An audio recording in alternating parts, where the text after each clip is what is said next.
नमस्कार दोस्तों, जय Hind. Preparation of judicial channel पे आपका स्वागत है।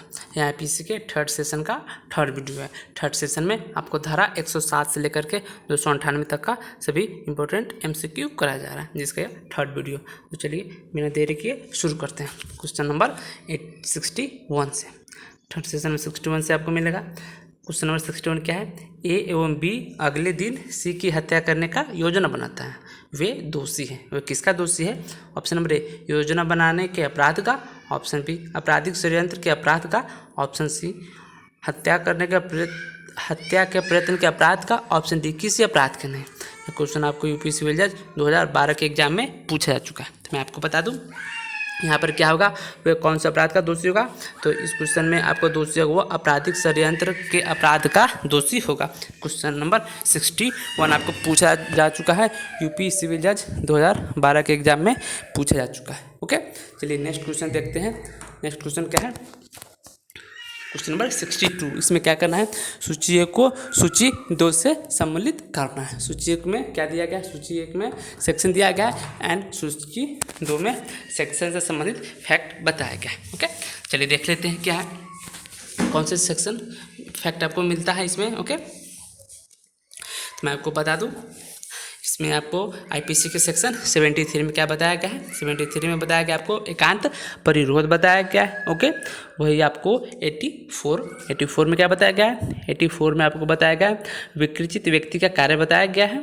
एंड आपको 124A में बताया गया आपको राजद्रोह के बाद बताया गया है, तथा 146 इसमें क्या बताया गया? 146 में बलवा बताया गया। ओके, इसके अकॉर्डिंग देखा जाए तो आपका हो गया ए का 4, बी का 2, सी का 1 एंड डी का 3। इसके अकॉर्डिंग हो गया क्वेश्चन नंबर 62 का सही आंसर ऑप्शन नंबर ए हो गया। यह क्वेश्चन आपको पूछा जा चुका है यूपीएपीओ 2005 या 2007 में एंड यूपीपीसीएस 1995 तथा यूपीएपीओ स्पेशल 2007 के एग्जाम में भी पूछा जा चुका है। ओके, चलिए नेक्स्ट क्वेश्चन देखते हैं। क्वेश्चन नंबर 63 क्या है? 63 में निम्नलिखित में से किस वर्ष में भारतीय दंड संहिता में आपराधिक षड्यंत्र को सम्मिलित किया गया? ओके, अर्थात आईपीसी के अंतर्गत आपराधिक षड्यंत्र को कौन से वर्षों में जोड़ा गया था, ये पूछा जा रहा है। ओके, ऑप्शन नंबर ए 1877 में, ऑप्शन बी 1913 में, ऑप्शन सी 1923 में, ऑप्शन डी उपयुक्त में से कोई नहीं। यह क्वेश्चन आपको झारखंड पीसीएस 2012 के एग्जाम में पूछा जा चुका है। तो मैं आपको बता दूं क्वेश्चन नंबर 63 के अकॉर्डिंग भारतीय दंड संहिता में आपराधिक षड्यंत्र को कब सम्मिलित किया गया था? तो 1913 में आपको क्या किया गया था? आईपीसी में आपराधिक षड्यंत्र को सम्मिलित किया गया था, जिसे आपको 1913 में सम्मिलित किया गया था। ओके, ये क्वेश्चन झारखंड में 2012 में पूछा जा चुका है।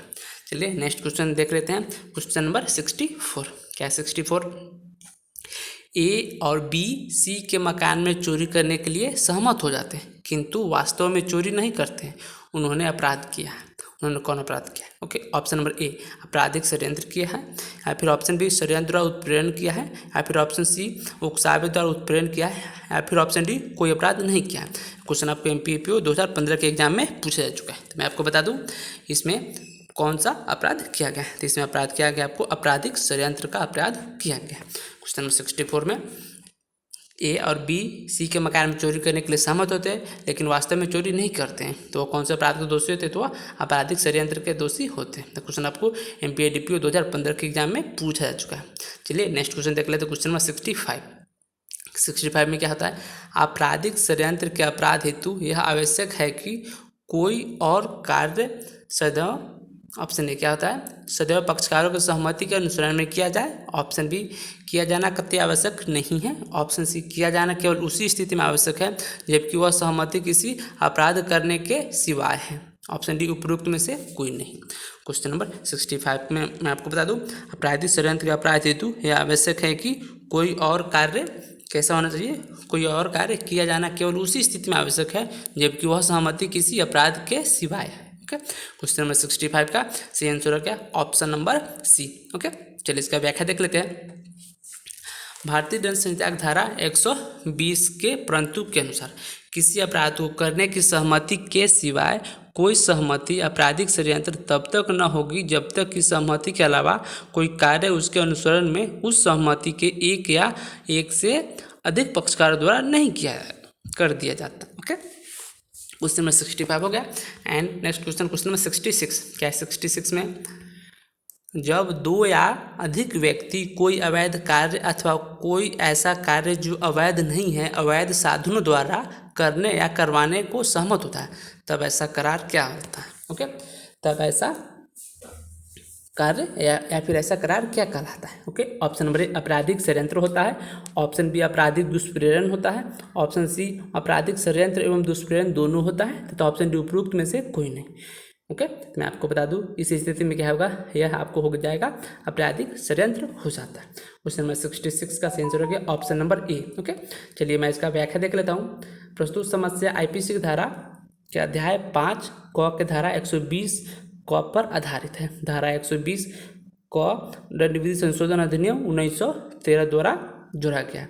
धारा 120 सब क्लॉज क के अनुसार जबकि दो या अधिक व्यक्ति कोई अवैध कार्य या कोई ऐसा कार्य जो अवैध नहीं है अवैध साधनों द्वारा करने या करवाने को सहमत होता है, तो ऐसे कार्य क्या कहलाता है? आपराधिक षड्यंत्र कहलाता है। ओके, क्वेश्चन नंबर 66 कंप्लीट हो गया। नेक्स्ट क्वेश्चन देख लेते हैं, क्वेश्चन नंबर 67।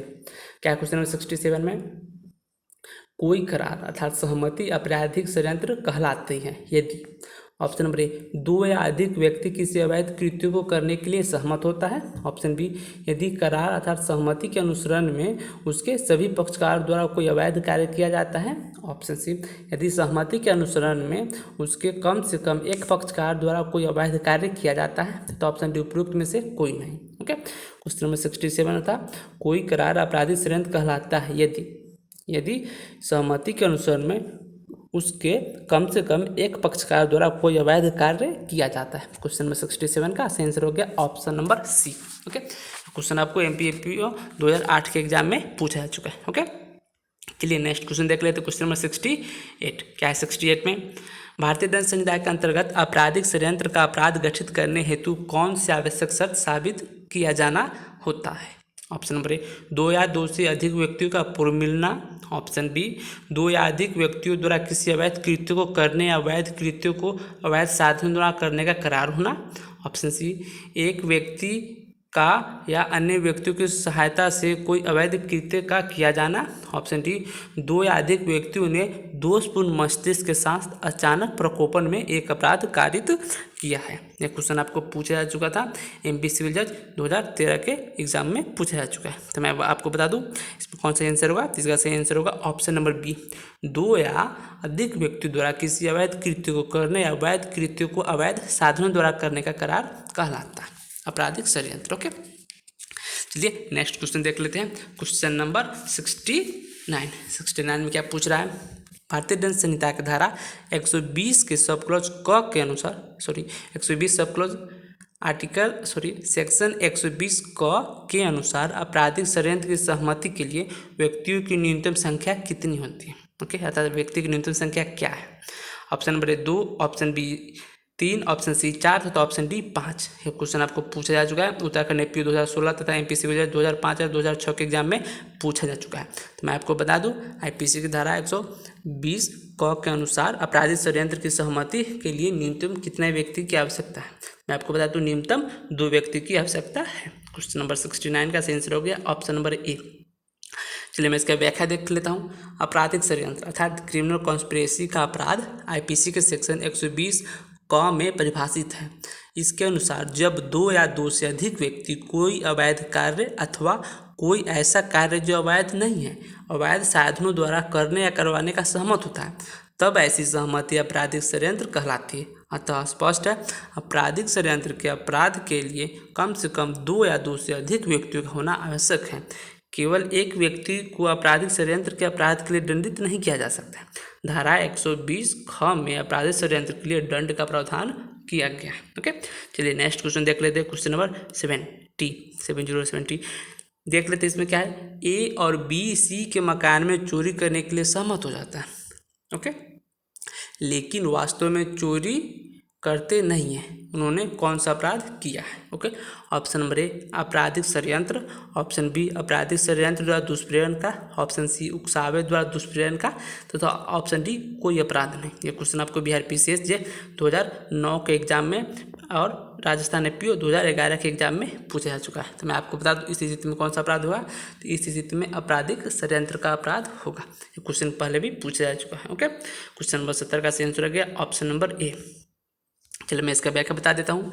आईपीसी की धारा 120 क के परंतु के अध्ययन से स्पष्ट हो जाता है कि किसी अपराध को करने की सहमति मात्र द्वारा ही इस धारा के अंतर्गत आपराधिक षड्यंत्र का अपराध गठन हो जाता है। Okay, major EG versus AIR 1961 Supreme Court का मामला है के वाद के निश्चय अनुसार षड्यंत्र के अपराध का आवश्यक तत्व विधि का उल्लंघन करने हेतु समझौता है।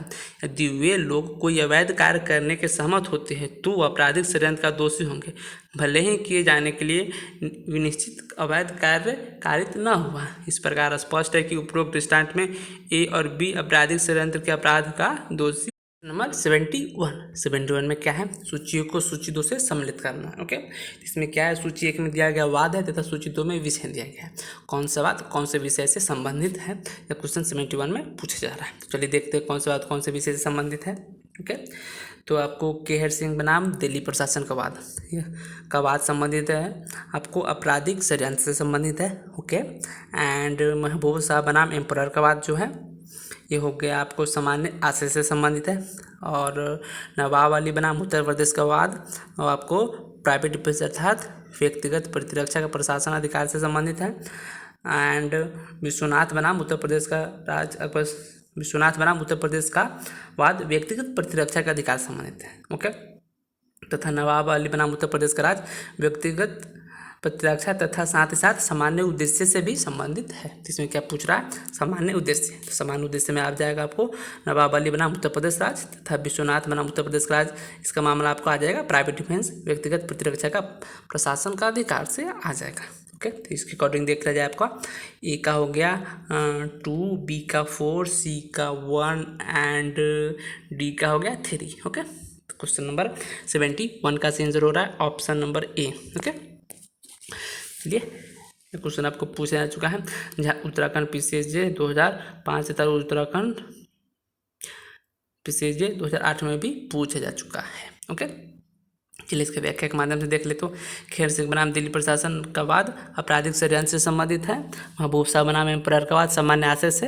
नवाब अली बनाम उत्तर प्रदेश का वाद व्यक्तिगत प्रतिरक्षा तथा सामान्य आशय के उद्देश्य से संबंधित है। तथा विश्वनाथ बनाम उत्तर प्रदेश का वाद व्यक्तिगत प्रतिरक्षा का अधिकार से संबंधित है। ओके, नेक्स्ट क्वेश्चन देख लेते हैं। क्वेश्चन नंबर 72 क्या है, 72 में भारतीय दंड संहिता के किस प्रावधान में आपराधिक षड्यंत्र के लिए दंड दिया गया। ओके, अर्थात IPC के कौन से सेक्शन में आपराधिक षड्यंत्र के लिए दंड अर्थात पनिशमेंट का व्यवस्था किया गया। ओके, ऑप्शन नंबर ए धारा 120B, ऑप्शन सी बी धारा 124, ऑप्शन सी धारा 120A, ऑप्शन डी धारा 121A।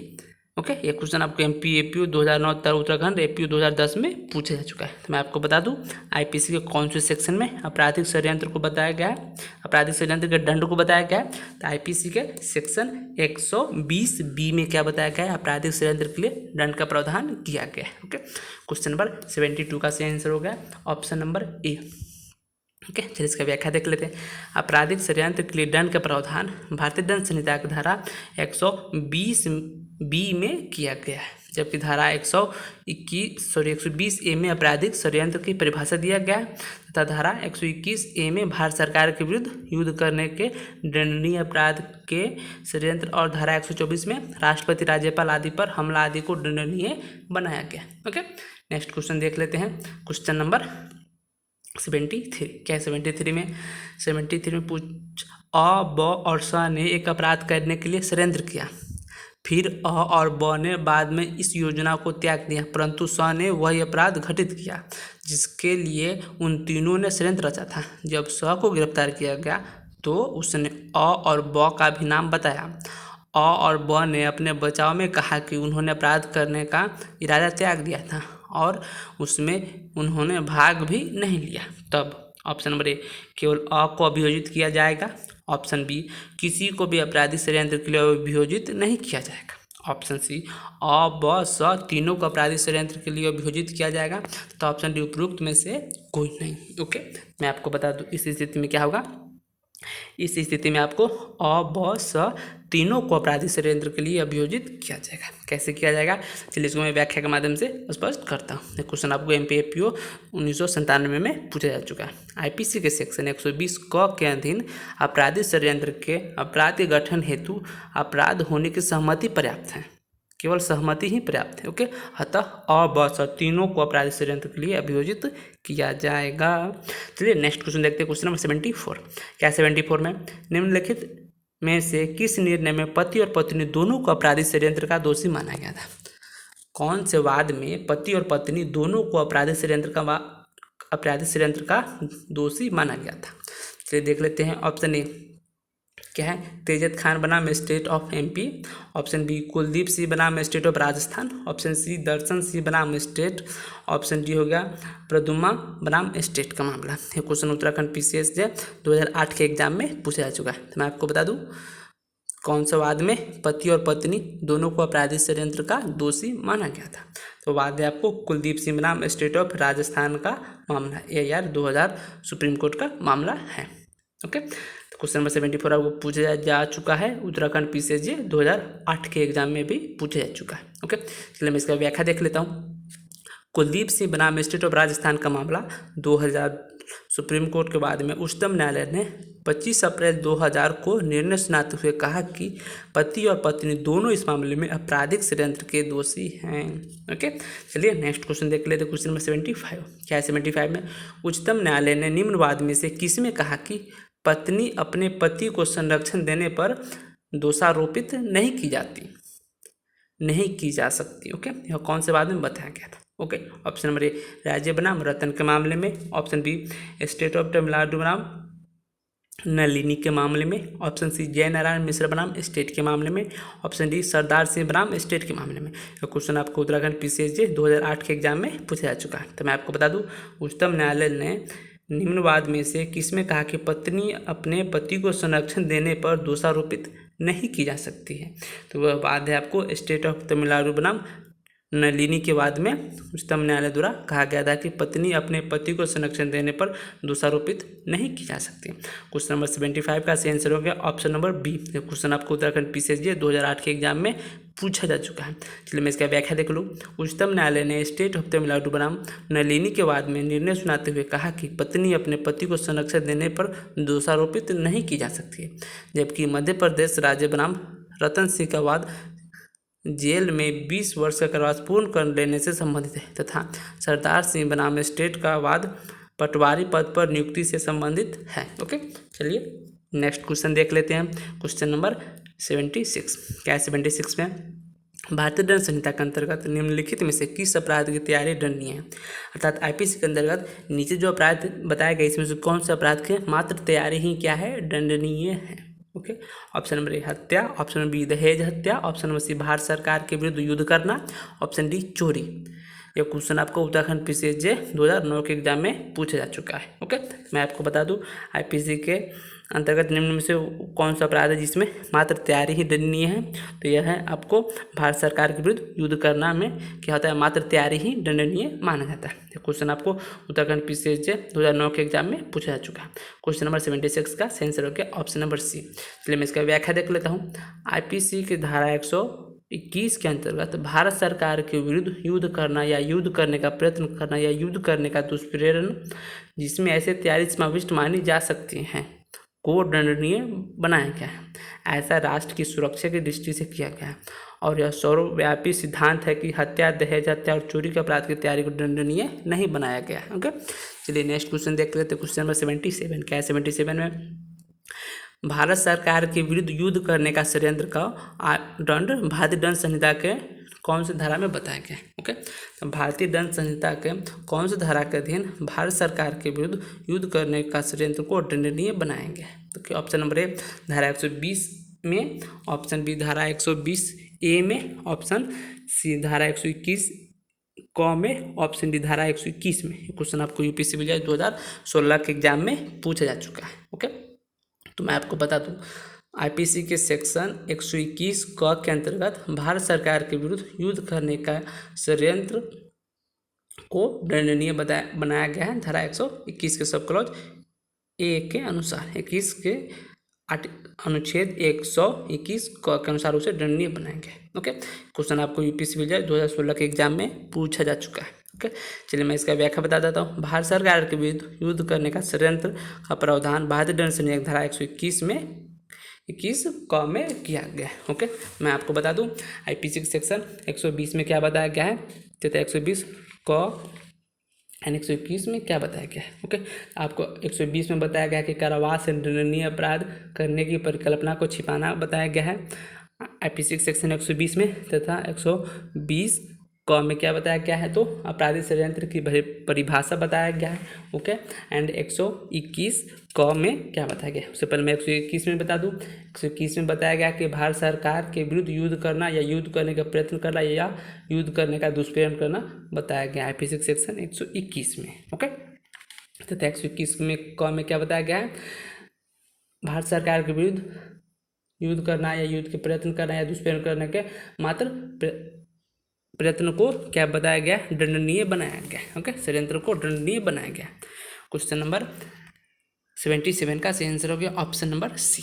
ओके, चलिए नेक्स्ट क्वेश्चन देख लेते हैं। क्वेश्चन नंबर 78 क्या 78 में भारतीय दंड आईपीसी में तैयारी को निम्नलिखित में से किसमें दंडनीय बनाया गया। ओके, आईपीसी के कौन सी धारा के अंतर्गत मात्र तैयारी को दंडनीय बनाया गया है। ओके, ऑप्शन नंबर ए धारा 121, 125, 398, ऑप्शन बी धारा 122, 125, 399, ऑप्शन सी धारा 122, 126, 399, ऑप्शन डी धारा 121, 226 और 398। ओके, मैं आपको बता दूँ ये क्वेश्चन उत्तराखंड पीसीएसजे 2013 के एग्जाम में पूछा जा चुका है। तो भारतीय दंड संहिता में तैयारी को निम्नलिखित में से किसके तहत दंडनीय बनाया गया, मात्र तैयारी को ही, तो वह हो गया आपको आईपीसी सेक्शन 122, 126 तथा 399 के तहत मात्र तैयारी को ही दंडनीय बनाया गया। क्वेश्चन नंबर 78 का सही आंसर हो गया ऑप्शन नंबर सी। ओके, चलिए मैं इसका व्याख्या देख लेता हूँ। भारतीय दंड संहिता की धारा 122, 126 तथा 339 में तैयारी को दंडनीय माना गया। धारा 122 के अनुसार जो कोई भारत सरकार के विरुद्ध या तो युद्ध करना या युद्ध करने की तैयारी करने के आशय से पुरुष आयुध या गोला बारूद संग्रहण करेगा या अन्यथा युद्ध करने की तैयारी करेगा, वह जीवन कारावास या दोनों में से किसी बात की कारावास है जिसकी अवधि 10 वर्ष से अधिक की नहीं होगी, दंडित किया जाएगा और जुर्माने से भी दंडित किया जाएगा।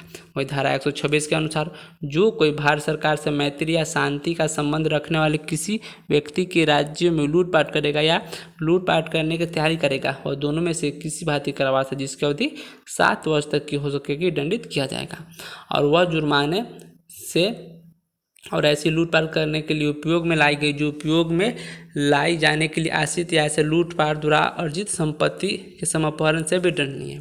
धारा 399 के अनुसार जो कोई डकैती के करने के लिए कोई तैयारी करेगा वो कठिन कारावास है जिसकी अवधि 10 वर्ष तक की हो सकेगी, दंडित किया जाएगा और जुर्माने से भी दंडित होगा। ओके, क्वेश्चन नंबर 78 के अंतर्गत सही आंसर हो गया ऑप्शन नंबर सी, अर्थात आईपीसी सेक्शन 122, 126 तथा 399 वह धारा है जिसके तहत मात्र तैयारी ही किया है दंडनीय बनाएंगे। क्वेश्चन नंबर 78 का सही आंसर हो गया ऑप्शन नंबर सी। चलिए नेक्स्ट क्वेश्चन देख लेते हैं। क्वेश्चन नंबर 79 इसमें क्या बताया गया है, और ने प्रभावोत्पन्न भाषण के द्वारा सरकार की नीति की आलोचना की जिससे सरकार के प्रति जनता के विश्वास में कमी आई, और का अपराध है, तो का क्या अपराध है। ओके, ऑप्शन नंबर ए कोई नहीं, ऑप्शन बी राज्य के विरुद्ध युद्ध करना, ऑप्शन सी राजद्रोह, ऑप्शन डी रिष्टि।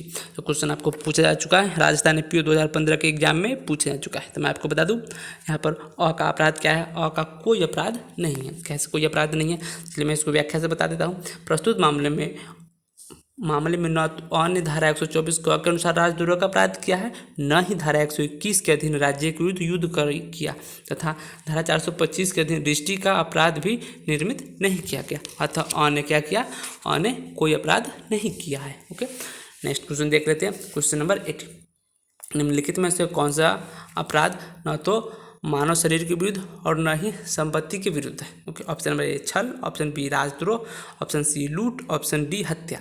यह क्वेश्चन आपको यूपीए एरो स्पेशल 2007 में पूछा जा चुका है। आपको बता दो निम्नलिखित में से कौन सा अपराध न तो मानव शरीर के विरुद्ध है और न ही संपत्ति के विरुद्ध अपराध है। तो वह अपराध कौन है? राजद्रोह। राजद्रोह ऐसा अपराध है जो न तो मानव शरीर के विरुद्ध है और न ही संपत्ति के विरुद्ध है। ओके, क्वेश्चन नंबर 80 का सही आंसर हो गया ऑप्शन नंबर बी। चलिए मैं इसका व्याख्या देख लेता हूँ। छल और लूट के अपराध जहाँ संपत्ति के विरुद्ध अपराध है, वही हत्या के शरीर के विरुद्ध अपराध है। राजद्रोह राज्य के विरुद्ध अपराध है, अतः यह अपराध न तो मानव शरीर के विरुद्ध न ही संपत्ति के विरुद्ध अपराध है। यह क्वेश्चन कंप्लीट हो गया। अपना कीमती समय साझा करने के लिए आपका बहुत बहुत शुक्रिया। Thanks for